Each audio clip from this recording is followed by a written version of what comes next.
Japan's Prime Minister Shinzo Abe speaks during a press conference at his Liberal Democratic Party headquarters in Tokyo, Monday, October 23, 2017.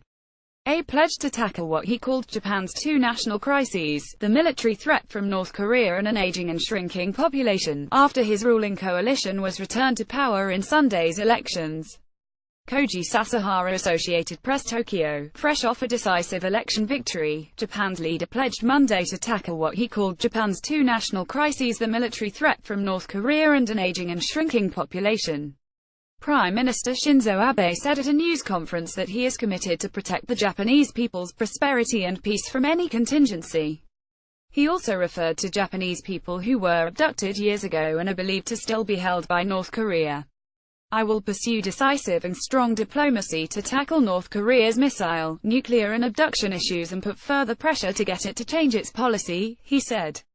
His ruling coalition was returned to power in elections for Japan's more powerful lower house Sunday.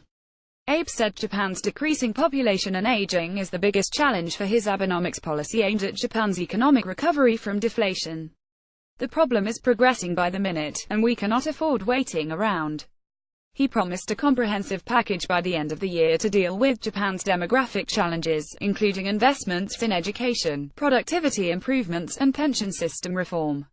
Abe's Liberal Democratic Party and a small coalition partner together secured at least 313 seats in the 465-member lower house, passing the 310 barrier for a two-thirds majority.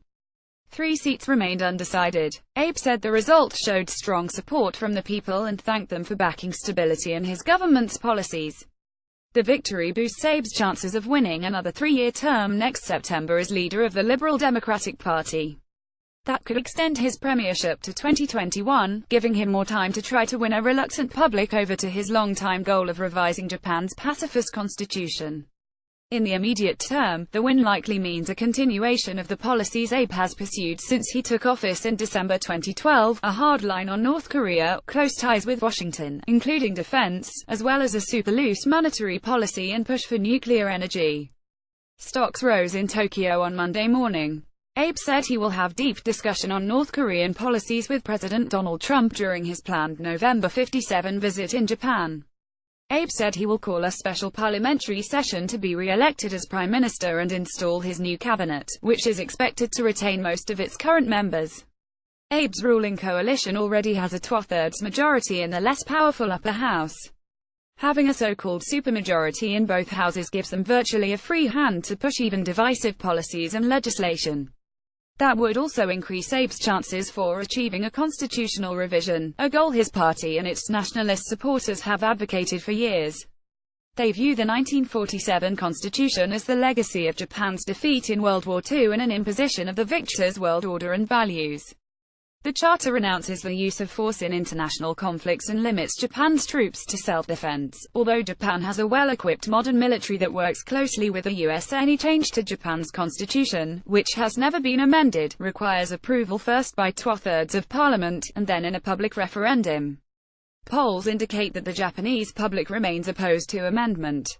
The win indicates Abe has bounced back from the summer, when support ratings for his cabinet plunged to 30% after accusations of government favoritism to people connected to him. For the first time since he took office nearly 5 years ago, he appeared vulnerable as both party leader and prime minister. The ruling coalition's victory reflects as much the lack of viable alternatives as support for Abe. Turnout was just 54%, as typhoon rains lashed much of the country and delaying final results. Abe dissolved the lower house less than a month ago, forcing the snap election. Analysts saw it as an attempt to solidify his political standing at a time when the opposition was in disarray and his support ratings had improved somewhat. His plan was briefly upstaged by the launch of a new opposition party by populist Tokyo Gov. Yuriko Koike. But initial excitement faded, and the Party of Hope took only 49 seats. Another new party, the Constitutional Democratic Party of Japan, won 55 seats and looks to be the biggest opposition grouping. It is liberal-leaning, while both the Party of Hope and Abe's Liberal Democratic Party are more conservative. Associated Press writer Ken Moritsugu contributed to this report. Copyright 2017 The Associated Press. All rights reserved. This material may not be published, broadcast, rewritten or redistributed.